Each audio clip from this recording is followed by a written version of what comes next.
Susie Goodwin here. If you're podcast coaching with me, I'm going to recommend Anchor every single time as your host, and here's why. It's free. There are creation tools that allow you to record and edit your podcast right from your phone or computer. And then Anchor will also distribute your podcast for you, so it can be heard on places like Spotify, Apple Podcasts, and many more.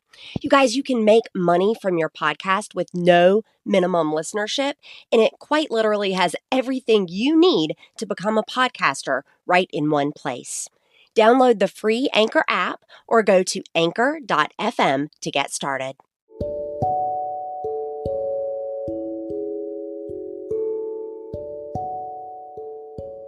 All right, you guys, this is all about the graphics and showing up aesthetically online.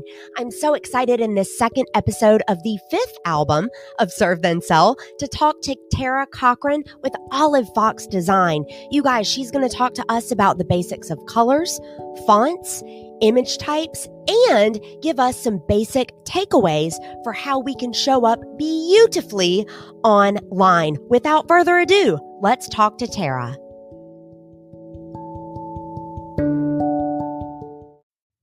All right, I've got Tara Cochran with Olive Fox Design. Welcome to the Serve Then Sell podcast. Hey, excited to talk to you again.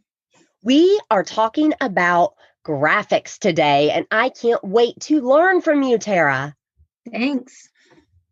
So tell me, I'm Joe Blow direct seller.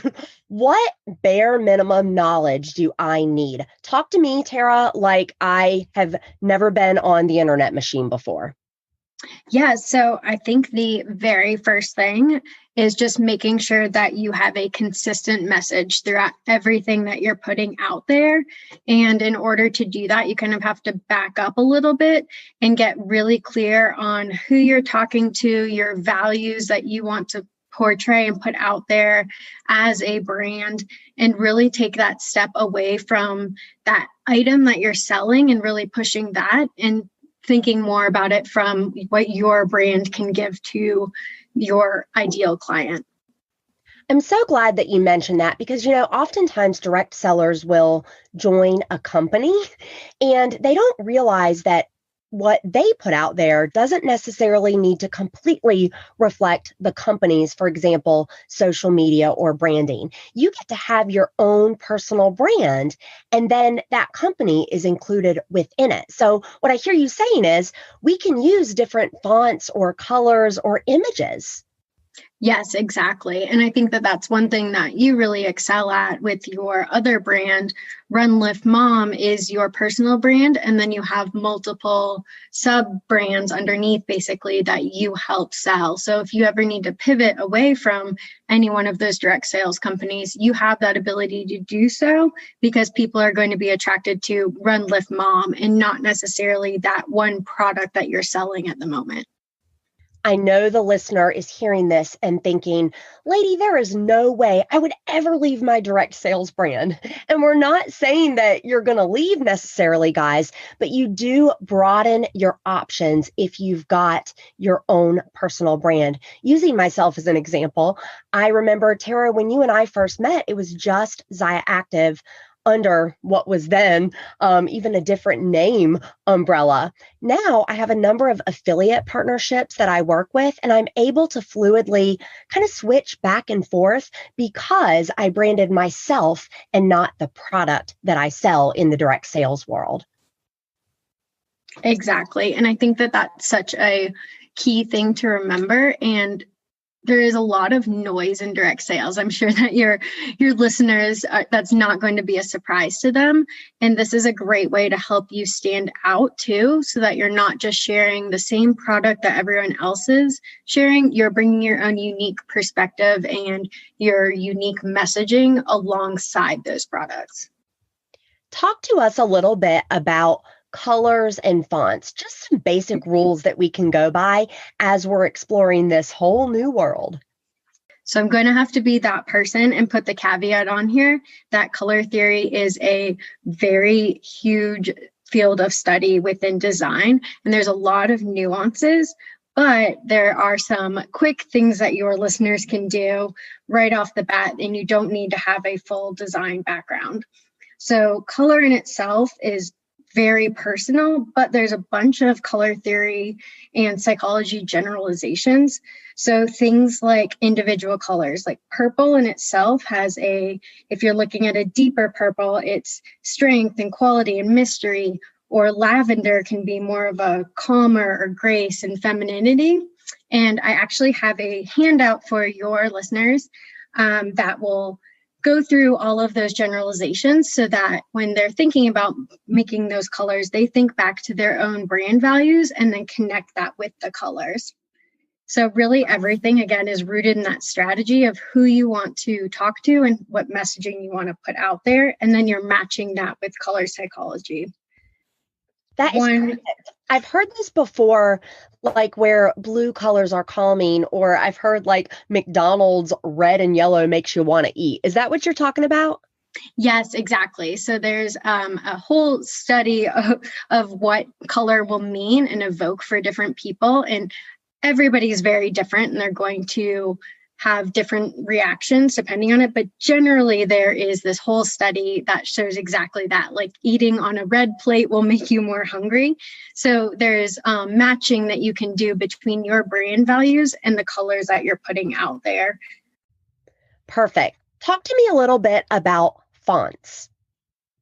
Yes, so fonts, same thing with the colors. There's so many options, and they will also reflect what messaging you're trying to put out there. So there are different types of fonts, like serif fonts. Those are the ones with like the little things on the edges. So think of Times New Roman, that one that you use with all your college papers. And those really show more of a traditional or an elegance. And then there's sans serif fonts, which are the ones without those little things, and those have a modern and sleek approach. So all of the fonts, it's just like the colors, they're going to reflect those values and communicate different items. So you want to think back to your strategy again, and you'll match those out. And with both the fonts and the colors, you really want to limit it down. So 2 or 3 of both of those. You don't want to go too far outside of that, because then you're just throwing everything in the kitchen sink in there and your messaging gets really muddy. So just 2 or 3 of both colors and fonts.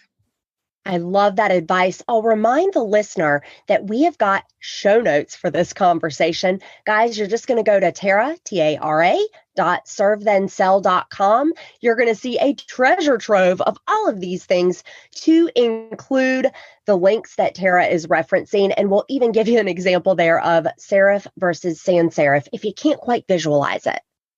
Talk to us a little bit, Tara, about image types. What does like JPG, PNG, how should we be saving these things?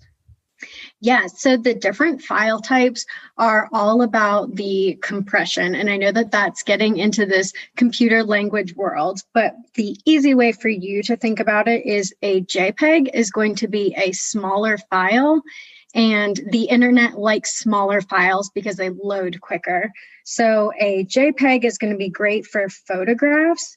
And a PNG, you want to use those when you have transparency. So if you have a logo, you want to save that as a PNG so that you can see the background behind it. Whereas if you're uploading a photo, or if you've already made the entire graphic for Instagram, you'll save that as a JPEG. Perfect. Thank you so much. I love clear recommendations.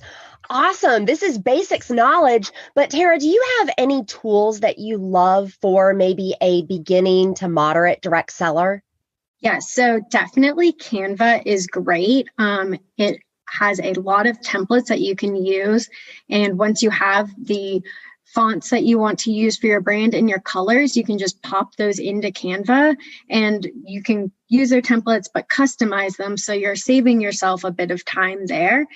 There is a little bit of a caveat with Canva, and that is if you are designing your logo, depending on how big you get and if you want to eventually trademark your logo, if you do design that on Canva, you're not able to do that. So that's my one caveat on Canva for making your entire brand, but it's a absolutely fantastic resource for making all of your brand collateral, or what we like to call those little extras. So making a PDF or a presentation, those are great to do on there. Canva is free. There is also an additional paid level up, and depending on your usage, most of your listeners will be great on free. The additional paid version is great because you have some resizing options and you can save some more brand colors and do a little bit more organization within the folders. I second Canva. Listener, I know you're a direct seller, and so I think as opposed to some of the other options, an additional reason I love Canva is that I can share the link to what I'm working in for my teammates. So it's really wonderful if I'm working, for example, on templates for something, I can share that link with someone else on my team. They can make a copy and then do their own thing. You guys know this is about replication. And so that share feature is really great. And then also the resizing that Tara touched on. You guys, if you have a team, you know that you are spread thin, you know that you don't have a lot of time for things. That resizing option will give you back all your time and the $100 it's going to cost you to go pro. And finally, Tara, let's close it out. Do you have any recommendations on where we can get templates? Yeah, so a great place outside of Canva is Creative Market. And that website is a lot of designers who individually come together. And it's kind of like a Etsy marketplace, but just for designers. So they put fonts out there, icons, graphics, even templates for a PowerPoint presentation. You can find it all on there.